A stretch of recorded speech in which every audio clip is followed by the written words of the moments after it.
ಕಾಗೆಗಳನ್ನ ನಮ್ಮ ಪಿತೃಗಳು ಅಂತ ನಾವು ಯಾಕೆ ಕರಿತೀವಿ?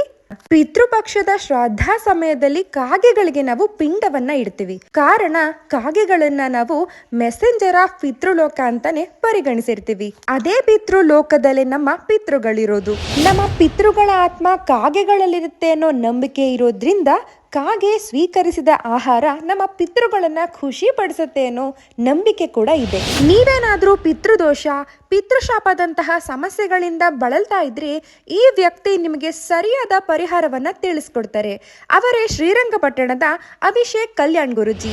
ಒಬ್ಬ ವ್ಯಕ್ತಿಗೆ ಪಿತೃದೋಷ ಇದೆ ಅಂತ ಆದ್ರೆ ಏನೆಲ್ಲ ಸಮಸ್ಯೆಗಳು ಅವ್ರಿಗೆ ಬರುತ್ತೆ?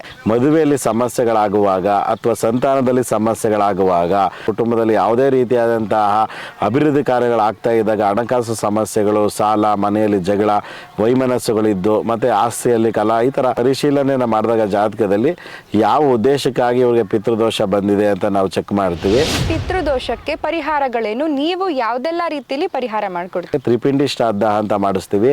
ಜೊತೆಯಲ್ಲಿ ತಿಲ ಹೋಮ ಅಂತ, ಪ್ರಾಯಚಿತ ತಿಲ ಹೋಮ ಅಂತ ಮಾಡಿಸ್ಕೊಡ್ತೀವಿ. ಅದಲ್ಲದೆ ಅವರ ಕುಟುಂಬದಲ್ಲಿ ಏನಾದ್ರೂ ಅಕಾಲಿಕ ಮರಣ ಆಗಿದೆ ಅಂತ ಹೇಳಿದ್ರೆ ಅದಕ್ಕೆ ನಾವು ಮೋಕ್ಷ ನಾರಾಯಣ ಬಲಿ ಪೂಜೆಯನ್ನು ನದಿ ತೀರದಲ್ಲಿ ಮಾಡಿಸ್ಕೊಡ್ತೀವಿ. ನಮ್ಮನ್ನು ಕಾದು ನಡೆಸದಂಥ ಹಿರೀಕರನ್ನು ನಾವು ನೆನೆಸ್ಕೊಂಡು ಅವ್ರ ಹೆಸರಲ್ಲಿ ಶ್ರಾದ್ದವನ್ನು ಮಾಡೋದ್ರಿಂದ ನಮ್ಮ ಎಲ್ಲ ವ್ಯವಹಾರ ವ್ಯಾಪಾರದಲ್ಲಿ ಅಭಿವೃದ್ಧಿಯನ್ನು ಕಂಡ್ಕೊಂಡು ಬರ್ತೀವಿ. ನಮಸ್ಕಾರ, ಚೈತ್ರ ಸುನಿಲ್ ಪಾಡ್ಕಾಸ್ಟ್ಗೆ ತಮ್ಮೆಲ್ರಿಗೂ ಸ್ವಾಗತ. ಇವತ್ತು ನಮ್ಮ ಜೊತೆಗಿದ್ದಾರೆ ಮಂಡ್ಯ ಜಿಲ್ಲೆಯ ಅಧ್ಯಕ್ಷರು, ಪುರೋಹಿತರು ಮತ್ತು ಧಾರ್ಮಿಕ ಸೇವಾರತ್ನ ಪ್ರಶಸ್ತಿ ಪುರಸ್ಕೃತರು ಆದಂಥ ಶ್ರೀ ಅಭಿಷೇಕ್ ಕಲ್ಯಾಣ್ ಗುರುಗಳು. ಬನ್ನಿ ಅವರನ್ನ ಕಾರ್ಯಕ್ರಮಕ್ಕೆ ಸ್ವಾಗತಿಸೋಣ. ನಮಸ್ತೆ ಗುರುಗಳೇ. ನಮಸ್ತೆ. ಜ್ಞಾನಾನಂದಮಯಂ ದೇವಂ ನಿರ್ಮಲಾ ಸ್ಫಟಿಕಾಕೃತಿಂ ಆಧಾರಂ ಸರ್ವವಿದ್ಯಾನಂ ಅಯಗ್ರೀವ ಉಪಾಸ್ಮಯೇ. ಗುರುಗಳೇ, ಸಾಮಾನ್ಯವಾಗಿ ಶ್ರೀರಂಗಪಟ್ಟಣ ಅಂದ ತಕ್ಷಣ ಸಾಕಷ್ಟು ಪೂಜೆ ಪುನಸ್ಕಾರಗಳು ನಡೆಯುತ್ತೆ. ಆದರೆ ಆ ವಿಚಾರಗಳ ಬಗ್ಗೆ ನಮಗೆ ಗೊತ್ತೇ ಇರೋದಿಲ್ಲ. ಈ ಒಂದು ಪಾಡ್ಕಾಸ್ಟಲ್ಲಿ ನಮಗೆ ಸಂಪೂರ್ಣವಾಗಿ ಆ ಪೂಜೆಗಳೇನು, ಯಾಕೆ ಮಾಡಿಸ್ತಾರೆ, ಅದರ ಮಹತ್ವಗಳೇನು ಅಂತ ತಿಳಿಸ್ಕೊಡಿ. ನದಿ ತೀರದಲ್ಲಿ ಅಂದರೆ ಸುಮಾರು ಹಲವಾರು ರೀತಿಯಲ್ಲಿ ನಾವೇನು ಮಾಡ್ಕೊಂಡು ಬರ್ತಾ ಇದ್ದೀವಿ ಅಂತ ಹೇಳಿದ್ರೆ, ಇಲ್ಲಿ ನಮ್ಮ ಒಂದು ಧಾರ್ಮಿಕ ಕ್ಷೇತ್ರದಲ್ಲಿ ಅಂದರೆ ಅಸ್ಥಿ ಸಂಚಯನ, ಪಿಂಡ ಪ್ರಧಾನ, ತ್ರಿಪಿಂಡಿ ಶ್ರಾದ್ದ, ತಿಲ ಹೋಮ, ಮೋಕ್ಷ ನಾರಾಯಣ ಬಲಿ, ಕದಲಿ ವಿವಾಹ, ಕುಂಭ ವಿವಾಹ, ಅರ್ಕ ವಿವಾಹ, ಅದೇ ರೀತಿ ನಕ್ಷತ್ರ ಶಾಂತಿಗಳು ಅಂದರೆ ಶುಕ್ರಾದಿತ್ಯ ಸಂಧಿ ಶಾಂತಿ, ರಾಹು ಬೃಹಸ್ಪತಿ ಸಂಧಿ ಶಾಂತಿಗಳು, ಇನ್ನು ಹಲವಾರು ನದಿ ತೀರದಲ್ಲಿ ಸುಮಾರು ಕಾರ್ಯಕ್ರಮಗಳು ನಡೆಯುತ್ತೆ. ಅಂದರೆ ನಿಮ್ಮ ಜಾತಕದ ರೀತಿಯಾದಂಥ ದೋಷಗಳನ್ನು ಈ ನದಿ ತೀರದಲ್ಲಿ ನಾವು ಪರಿಹಾರಗಳನ್ನು ಮಾಡಿಕೊಡ್ತಾ ಬರ್ತಾ ಇದ್ದೀವಿ. ಇದೆಲ್ಲ ಪೂಜೆಗಳು ಪಿತೃಗಳಿಗೆ ಸಂಬಂಧಪಟ್ಟ ಪೂಜೆಗಳೇ ಆಗಿದೆ. ಹಾಗಾಗಿ ಪಿತೃಗಳು ಅಂದರೆ ಯಾರು, ಪಿತೃಲೋಕ ಅಂದರೆ ಏನು ಗುರುಗಳೇ?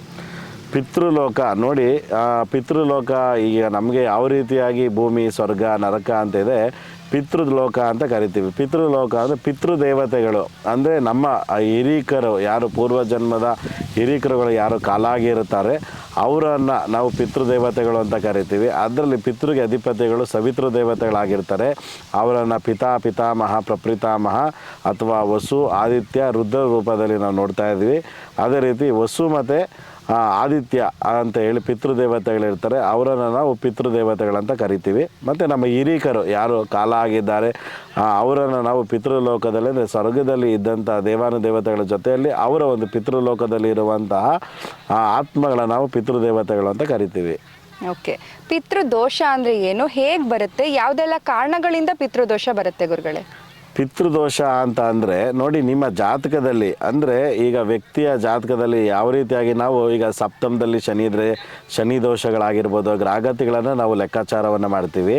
ಅದೇ ರೀತಿಯಲ್ಲಿ ಈಗ ಒಂದು ಗ್ರಹಗತಿಗಳನ್ನು ನಾವು ನೋಡುವಾಗ ವ್ಯಕ್ತಿಯ ಜಾತಕದಲ್ಲಿ 5 ಮತ್ತು 6, 7ನೇ ಮನೆಯಲ್ಲಿ ರಾಹು ಮತ್ತು ಗುರು ಮತ್ತು ಸೂರ್ಯನ ಒಂದು ದೃಷ್ಟಿಯೇ ಬಿದ್ದಾಗ ಅವನಿಗೆ ಪಿತೃದೋಷ ಇರ್ತದೆ. ಆ ಜಾತಕದಲ್ಲಿ ನಾವು ಪಿತೃದೋಷವನ್ನು ಕಂಡುಹಿಡ್ಕೋಬೇಕಂದ್ರೆ ಜಾತಕದ ವ್ಯಕ್ತಿಗೆ ನಾವು ಸೂರ್ಯನ ಒಂದು ದೃಷ್ಟಿ ಅಂದರೆ ಪಿತೃಕಾರಕ ಅಂತ ಕರಿತೀವಿ ಸೂರ್ಯನನ್ನು. ಹಾಗಾಗಿ ಸೂರ್ಯನ ಮುಖಾಂತರದಲ್ಲಿ ನಾವು ಪಿತೃದೋಷಗಳನ್ನು ಚೆಕ್ ಮಾಡ್ತೀವಿ ಜಾತಕದಲ್ಲಿ.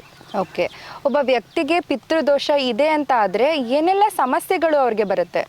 ಮೊದಲನೇದಾಗಿ ಜಾತಕವನ್ನು ನಾವು ಪರಿಶೀಲನೆ ಮಾಡಿದಾಗ ಈ ವ್ಯಕ್ತಿಗೆ ಪಿತೃದೋಷ ಇದೆ ಅಂತಂದಾಗ ಮೊದಲನೇದಾಗಿ ಮದುವೆಯಲ್ಲಿ ಸಮಸ್ಯೆಗಳಾಗುವಾಗ ಅಥವಾ ಸಂತಾನದಲ್ಲಿ ಸಮಸ್ಯೆಗಳಾಗುವಾಗ ಮತ್ತು ಕುಟುಂಬದಲ್ಲಿ ಅಂದರೆ ಅನಾರೋಗ್ಯ ಪೀಡಿತರಾಗ್ತಾ ಇರ್ತಾರೆ. ಹಂಗಾಗಿ ಅವ್ರಿಗೆ ಏನಾದ್ರು ಅನಾರೋಗ್ಯ ಸಮಸ್ಯೆ ಇದೆ, ಕುಟುಂಬದಲ್ಲಿ ಯಾವುದೇ ರೀತಿಯಾದಂತಹ ಅಭಿವೃದ್ಧಿ ಕಾರ್ಯಗಳಾಗ್ತಾ ಇದ್ದಾಗ ಹಣಕಾಸು ಸಮಸ್ಯೆಗಳು, ಸಾಲ, ಮನೆಯಲ್ಲಿ ಜಗಳ, ವೈಮನಸ್ಸುಗಳಿದ್ದು ಮತ್ತು ಆಸ್ತಿಯಲ್ಲಿ ಕಲಹ, ಈ ಥರ ಒಂದೊಂದು ಸಮಸ್ಯೆಗಳಾದ ಪರಿಶೀಲನೆಯನ್ನು ಮಾಡಿದಾಗ ಜಾತಕದಲ್ಲಿ ಯಾವ ಉದ್ದೇಶಕ್ಕಾಗಿ ಇವ್ರಿಗೆ ಪಿತೃದೋಷ ಬಂದಿದೆ ಅಂತ ನಾವು ಚೆಕ್ ಮಾಡ್ತೀವಿ. ಆ ಒಂದು ಕಾರ್ಯಗಳನ್ನು ನಾವು ಲೆಕ್ಕಾಚಾರ ಮಾಡಿದಾಗ ಅವರ ಜಾತಕದಲ್ಲಿ ಏನಾದರೂ ಪಿತೃದೋಷದ ದೃಷ್ಟಿ ಇತ್ತು ಅಂತಂದರೆ ಆಗ ಅವರ ಸಮಸ್ಯೆಗಳಿಗೆ ನಾವು ಪರಿಹಾರಗಳನ್ನು ತಿಳಿಸ್ಕೊಡ್ತೀವಿ. ಓಕೆ, ಈ ಪಿತೃದೋಷಕ್ಕೆ ಪರಿಹಾರಗಳೇನು? ನೀವು ಯಾವುದೆಲ್ಲ ರೀತಿಯಲ್ಲಿ ಪರಿಹಾರ ಮಾಡಿಕೊಡ್ತೀರಾ? ನೋಡಿ, ಪಿತೃದೋಷ ಅನ್ನೋ ತಕ್ಷಣ ಪಿತೃಶಾಪ ಮತ್ತು ಸ್ತ್ರೀಶಾಪಗಳು ಮತ್ತು ಪ್ರೇತ ಬಾಧೆಗಳು ಅಥವಾ ಕುಟುಂಬದಲ್ಲಿ ಅಕಾಲಿಕ ಮರಣ, ವ್ಯಾಧಿ ಮರಣ, ದುರ್ಮರಣ ಅಂತ ಕರಿತೀವಿ. ಆ 3 ಮರಣದಲ್ಲಿ ಏನಾದರೂ ನಾವು ಕುಟುಂಬದಲ್ಲಿ ಸಾವು ಸಂಭವಿಸಿದರೆ ಅದಕ್ಕಾಗಿ ನಾವೇನು ಮಾಡ್ತೀವಿ ಅಂತಂದರೆ ಪಿತೃದೋಷ ನಿವಾರಣೆ ಮಾಡೋಕ್ಕೆ ತ್ರಿಪಿಂಡಿ ಶ್ರಾದ್ದ ಅಂತ ಮಾಡಿಸ್ತೀವಿ. ಜೊತೆಯಲ್ಲಿ ತಿಲಹೋಮ ಅಂತ, ಪ್ರಾಯಚಿತ ತಿಲಹೋಮ ಅಂತ ಮಾಡಿಸ್ಕೊಡ್ತೀವಿ. ಅದಲ್ಲದೆ ಅವರ ಕುಟುಂಬದಲ್ಲಿ ಏನಾದರೂ ಅಕಾಲಿಕ ಮರಣ ಆಗಿದೆ ಅಂತ ಹೇಳಿದ್ರೆ ಅದಕ್ಕೆ ನಾವು ಮೋಕ್ಷ ನಾರಾಯಣ ಬಲಿ ಪೂಜೆಯನ್ನು ನದಿ ತೀರದಲ್ಲಿ ಮಾಡಿಸ್ಕೊಡ್ತೀವಿ. ಓಕೆ, ಇವಾಗ ತಾನೇ ಹೇಳಿದ್ರಿ ಪಿತೃ ಶಾಪ ಮತ್ತು ಸ್ತ್ರೀ ಶಾಪ ಅಂತ. ಏನು ಹಾಗಂದ್ರೆ? ಪಿತೃಶಾಪ ಅಂತಂದರೆ ಈ ಪಿತೃದೋಷಗಳಿದ್ದಾಗ ಕುಟುಂಬದಲ್ಲಿ ಅವರಿಗೆ ಅಕಾಲಿಕ ಮರಣ ಆಗಿರ್ತದೆ. ಅಕಾಲಿಕ ಮರಣ ಅಂತಂದರೆ ಶಾಸ್ತ್ರದ ಪ್ರಕಾರವಾಗಿ ಮನುಷ್ಯನ ಆಯಸ್ಸು 120 ವರ್ಷ. ಆ 120 ವರ್ಷದಕ್ಕಿಂತ ಕೆಳಮಟ್ಟದಲ್ಲಿ ಅಂತ ಹೇಳಿದ್ರೆ 100 ವರ್ಷದಿಂದ ಒಳಗಡೆ ಅವ್ರೇನಾದರೂ ಆಕ್ಸಿಡೆಂಟ್ ಆಗಿ ತೀರೋಗಿದ್ರೆ ಅಥವಾ ವಿಷ ಕುಡಿದು ತೀರೋಗಿದ್ರೆ, ಕುಟುಂಬದಲ್ಲಿ ಏನಾದರೂ ಪ್ರೇತ ಬಾಧೆಗಳಿದ್ರೆ ಅಥವಾ ಗರ್ಭಪಾತಗಳಾಗಿದ್ದರೆ ಅಥವಾ ಅವರ ಮನೆಯಲ್ಲಿ ಸಾಗದಂತಹ ನಾಯಿ, ಕುರಿ, ಮೇಕೆ, ಹಸು, ಎಮ್ಮೆ ಅಥವಾ ಸರ್ಪ ಕುಲಕ್ಕೆ ಏನಾದ್ರು ಅವರು ಸಮಸ್ಯೆ ಕೊಟ್ಟಿದ್ರೆ ಅಂಥವ್ರಿಗೆ ಒಂದು ಮುಕ್ತಿಯನ್ನು ಕೊಡಿಸಿ ಅವ್ರ ಕುಟುಂಬದಲ್ಲಿ ಅಂದರೆ 10 ರಿಂದ 12 ವರ್ಷದ ಒಳಗಡೆ ಯಾರಾದರೂ ಬ್ರಹ್ಮಚಾರಿ ಮರಣವನ್ನು ಹೊಂದಿದರೆ ಅಂಥವ್ರಿಗೆ ಮುಕ್ತಿ ಮಾರ್ಗವನ್ನು ಕೊಡಿಸ್ಕೊಡೋಕ್ಕೆ ನಾವು ಪಿತೃದೋಷಗಳು ಅಥವಾ ಪಿತೃಕರ್ಮಗಳು, ಪ್ರಾರಬ್ಧ ಕರ್ಮಗಳನ್ನು ಅಥವಾ ಆತ್ಮಗಳ ಶಾಂತಿಯನ್ನು ಕೊಡ್ಸೋಕ್ಕೋಸ್ಕರ ನಾವು ಈ ಪಿತೃಕರ್ಮಗಳು, ಪಿತೃಪೂಜೆಗಳನ್ನು ಮಾಡ್ಕೊಂಡು ಬರ್ತಾ ಇದ್ದೀವಿ. ಗುರುಗಳೇ, ಪಿತೃಶಾಪ, ಪಿತೃದೋಷದ ಬಗ್ಗೆ ಹೇಳಿದ್ರಿ.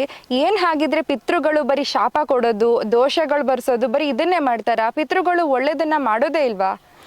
ನೋಡಿ, ಪಿತೃದೋಷಗಳು, ಪಿತೃಶಾಪಗಳು, ಪಿತೃಗಳು ಎಲ್ಲರಿಗೂ ಒಳ್ಳೆಯದನ್ನೇ ಮಾಡ್ಕೊಂಡು ಬರ್ತಾ ಇರ್ತಾರೆ. ಅಂದರೆ ನಾವೇನು ಮಾಡ್ತಾ ಇದ್ದೀವಿ ಅಂತಂದರೆ ಈಗ ಪಿತೃದೋಷಗಳು, ಪಿತೃಶಾಪಗಳು ಯಾಕೆ ಬರುತ್ತೆ ಅಂತಂದರೆ ತಂದೆ ತಾಯಿ ಅಥವಾ ಕುಟುಂಬದಲ್ಲಿ ಕಾಲಾದ ಅತೃಪ್ತ ಆತ್ಮಗಳಿಗೆ ನಾವು ಶಾಂತಿಯನ್ನು ಕೊಟ್ಟು ಅವರಿಗೆ ಸಲ್ಲಿಸುವಂಥ ಶ್ರಾದ್ದ ಕರ್ಮವನ್ನು ಮಾಡಬೇಕು. ಏನು ಶ್ರಾದ್ದ ಕರ್ಮ ಅಂತಂದರೆ ಶ್ರದ್ಧೇತಿ ಶ್ರಾದ್ದ ಅಂತ. ಅಂದರೆ ಪಿತೃಕರ್ಮಗಳನ್ನು ನಾವು ಈ ಒಂದು ಪಿತೃಪಕ್ಷದಲ್ಲಾಗಿರ್ಬೋದು ಅಥವಾ ಅವರು ಕಾಲಾದ ನಂತರ ಅವರಿಗೆ ಮಾಡುವಂಥ ಶ್ರಾದ್ದವನ್ನು ಶ್ರದ್ಧೆಯಿಂದ ಮಾಡಬೇಕು. ಅವರಿಗೆ ತರ್ಪಣವನ್ನು ಕೊಡೋದಾಗಿರ್ಬೋದು ಅಥವಾ ಪಿಂಡ ಪ್ರದಾನ ಮಾಡಿಸೋದಾಗಿರ್ಬೋದು ಅಥವಾ ಅವರ ಹೆಸರಲ್ಲಿ ದಾನ ಧರ್ಮಗಳನ್ನು ಮಾಡೋದಾಗಿರ್ಬೋದು. ಮತ್ತು ತಂದೆ ತಾಯಿಗಳ ಋಣವನ್ನು ತೀರ್ಸೋಕ್ಕೆ ನೋಡಿ, ಮನುಷ್ಯ ಬದುಕಿದ್ದಾಗ ಸಾಯೋ ತನಕ 4 ಋಣದಲ್ಲಿರ್ತಾನಂತೆ. ಒಂದು ದೇವ ಋಣ, ಋಷಿ ಋಣ, ಪಿತೃ ಋಣ, ದೇಶದ ಋಣ. ಹಾಗಾಗಿ ಈ 4 ಋಣಗಳಲ್ಲಿ ನಾವು ಆಯಾ ಕಾಲಕ್ಕೆ ತಕ್ಕನಾಗಿ ಋಣಗಳನ್ನು ತೀರಿಸ್ಕೊಂಡು ಬರ್ತಾ ಇರಬೇಕು. ಆ 4 ಋಣಗಳಲ್ಲಿ ಪಿತೃ ಋಣ ಅಂದರೆ ನಮ್ಮ ಒಂದು ತಂದೆ ತಾಯಿಯ ಋಣವನ್ನು ತೀರಿಸ್ಕೊಂಡು ಅವರ ಹೆಸರಲ್ಲಿ ನಾವು ಎಳ್ಳು ನೀರನ್ನು ಬಿಟ್ಟು ಪಿಂಡ ಪ್ರದಾನವನ್ನು ಮಾಡಿಸಿ ಅವರ ಋಣವನ್ನು ತೀರಿಸೋದ್ರಿಂದ ಅವರ ಅನುಗ್ರಹ ಏನು ಅಂತಂದರೆ ನಾವು ಏನು ಎಳ್ಳು ನೀರು ಬಿಟ್ಟರೆ ಏನೋ ನಮಗೆ ಕೋಟಿ ಸಿಗುತ್ತೆ ಅಂತಲ್ಲ, ಒಂದು ಅನ್ನ ನೀರು ಅವರ ಆತ್ಮಗಳಿಗೆ ಶಾಂತಿಯನ್ನು ಕೊಡೋದ್ರಿಂದ ಆ ಪಿತೃದೇವತೆಗಳ ಅನುಗ್ರಹ ಏನಾಗುತ್ತೆ ಅಂದರೆ ನೋಡಪ್ಪ, ನಮ್ಮ ಮಕ್ಕಳು ನಮಗೆ ಎಳ್ಳು ನೀರನ್ನು ಬಿಟ್ಟು ಪಿಂಡ ಪ್ರದಾನವನ್ನು ಮಾಡಿಸಿ ನದಿ ತೀರದಲ್ಲಿ ಕರ್ಮಗಳನ್ನು ಕಳೆದಿದ್ದಾರೆ, ಅವರ ಕುಟುಂಬದಲ್ಲಿ ಇರೋರಿಗೆ ಯಾರಿಗೂ ಅನ್ನ ನೀರಿಗೆ ಕೊರತೆ ಬರದೇ ಇರಲಿ ಅಂತೇಳಿ ಈ ಕರ್ಮಗಳನ್ನು ಕಳ್ಕೊಳ್ಳೋದ್ರಿಂದ ಅವ್ರಿಗೆ ಎಲ್ಲ ಕಾರ್ಯದಲ್ಲೂ ಯಥೇಚ್ಛವಾಗಿ ಕೈ ಹಿಡಿತದೆ ಅಂತೇಳಿ. ಮತ್ತು ಇನ್ನೊಂದು ಮೊದಲನೇದಾಗಿ ಏನು ಹೇಳೋಕ್ಕೆ ಇಷ್ಟಪಡ್ತೀನಿ ಅಂದರೆ ತಂದೆ ತಾಯಿಗಳು ಯಾರೋ ಪಿತೃದೇವತೆಗಳು ಶಾಪ ಕೊಡಲ್ಲ. ಏನಾಗುತ್ತೆ, ಭಗವಂತ ಯಾವ ರೀತಿ ಲೆಕ್ಕಾಚಾರ ಮಾಡ್ತಾನೆ ಅಂದರೆ ಹುಟ್ಟಿಸಿದಂಥ ಆ ಅಪ್ಪನಿಗೆ ಅಮ್ಮನಿಗೆ ಇವನು ಒಂದು ಕಾರ್ಯವನ್ನು ಮಾಡಿ ಅವರ ಹೆಸರಲ್ಲಿ ಒಂದು ದಾನ ಧರ್ಮನ ಮಾಡಿಲ್ಲ ಅನ್ನೋ ಪಕ್ಷದಲ್ಲಿ ದೇವರನ್ನು ಮೆಚ್ಚಿಸೋಕ್ಕೆ ಯಾವ ರಥವನ್ನು ಯಾವ ಹಬ್ಬವನ್ನು ಮಾಡಿದ್ರು ಏನು ಫಲ ಅಂತೇಳಿ ಪಿತೃದೇವತೆಗಳು ಮುನಿಸ್ಕೊಂಡಾಗ, ಅಪ್ಪ ಅಮ್ಮಂದಿರು ಮುನಿಸ್ಕೊಂಡು ಅವ್ರ ಹಿರಿಕರು ಮುನಿಸ್ಕೊಂಡಾಗ ಇವರು ಹಬ್ಬ ಮಾಡಿ ಹರಿದಿನ ಮಾಡಿ ಅಥವಾ ಮನೆ ದೇವರ ಪೂಜೆಯನ್ನು ಮಾಡೋದ್ರಿಂದ ಯಾವ ಭಗವಂತನೂ ಸಹ ತಂದೆ ತಾಯಿಗಳಿಗೆ ಶ್ರಾದ್ದವನ್ನು ಮಾಡೋದಾಗಿರ್ಬೋದು, ಋಣಗಳನ್ನು ತೀರಿಸಿಲ್ಲ ಅಂತಂದರೆ ಯಾವುದೇ ರೀತಿಯಾದಂಥ ಆಶೀರ್ವಾದಗಳು ಸಹ ಅವರಿಗೆ ಲಭಿಸಲ್ಲ. ಪಿತೃಗಳ ಪೂಜೆಯನ್ನ ಸಾಮಾನ್ಯವಾಗಿ ಪಿತೃಪಕ್ಷದ ಸಮಯದಲ್ಲಿ ಮಾತ್ರನೇ ಮಾಡ್ತಾರೆ. ಹಾಗಾದ್ರೆ ಅದೊಂದು ಪರ್ಟಿಕ್ಯುಲರ್ ಟೈಮಲ್ಲಿ ಮಾತ್ರನೇ ನಾವು ಅವ್ರನ್ನ ನೆನೆಸ್ಕೋಬೇಕಲ್ಲ, ಹೇಗದು? ನೋಡಿ, ಪಿತೃಪಕ್ಷದಲ್ಲಿ ಮಾತ್ರನೇ ಪಿತೃದೇವತೆಗಳಿಗೆ ನೆನೆಸ್ಕೊಂಡು ಕಾರ್ಯ ಮಾಡಬೇಕು ಅಂತೇನಿಲ್ಲ.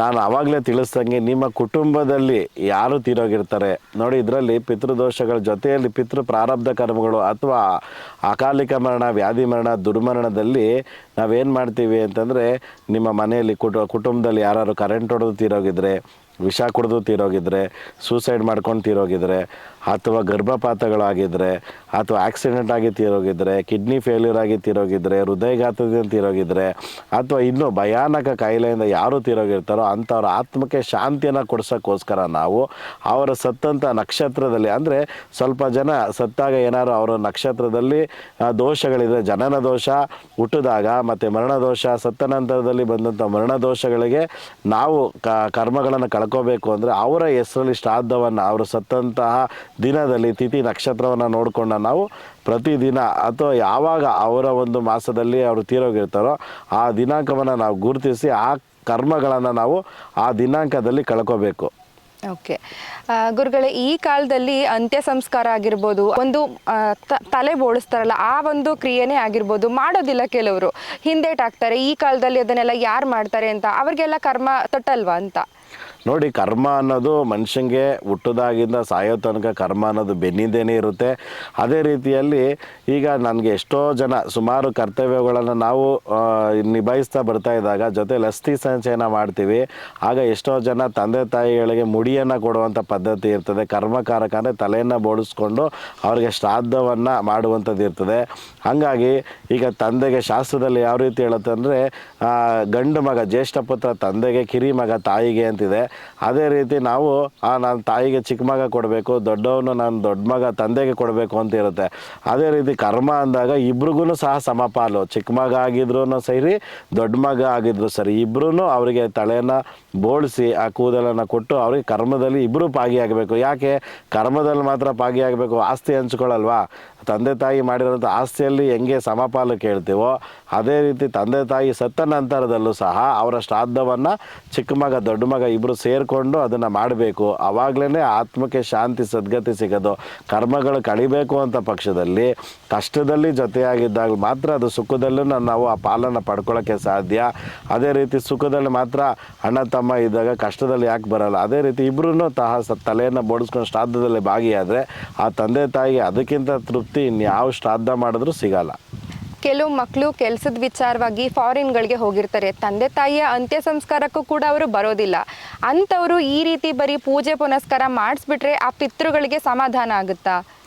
ನೋಡಿ, ಈಗ ಅವರ ಕೆಲಸದ ನಿಮಿತ್ತ ವಿದೇಶಗಳಲ್ಲಿ ಇದ್ದಾಗ ಏನಾಗ್ತದೆ, ಅವ್ರಿಗೆ ಸಮಯ ಅವಕಾಶ ಇಲ್ಲ ಅನ್ನೋ ಪಕ್ಷದಲ್ಲಿ ಸಹ ನಾವು ಅವರು ಸುಮಾರು ಜನ ಬರ್ತಾರೆ ವಿದೇಶಗಳಿಂದ ಬಂದು ಅವರ ಅಸ್ಥಿ ಸಂಚಯನವನ್ನು ಮಾಡಿಸ್ಕೊಂಡು ಅದಕ್ಕೆ ಬೇಕಾದಂತಹ ಎಲ್ಲ ಪೂಜೆ ಪುನಸ್ಕಾರಗಳನ್ನು ಅದಕ್ಕೆ ಏನು ವ್ಯವಸ್ಥೆ ಬೇಕೋ ಅದೆಲ್ಲ ಮಾಡಿಕೊಡ್ತೀವಿ. ಅದೇ ರೀತಿ ಬರೋಕ್ಕಾಗಿಲ್ಲ ಅನ್ನೋ ಪಕ್ಷದಲ್ಲಿ ಅವರ ಯಾರು ಕುಟುಂಬಸ್ಥರು ಸಹ ಬಂದು ಈ ಶ್ರಾದ್ದದಲ್ಲಿ ಭಾಗವಹಿಸ್ಬೋದು. ಇವಾಗೇನು ಎಲ್ಲ ಜನ್ರೇಷನ್ ಎಲ್ಲ ಆನ್ಲೈನ್ ಆಗಿದೆ.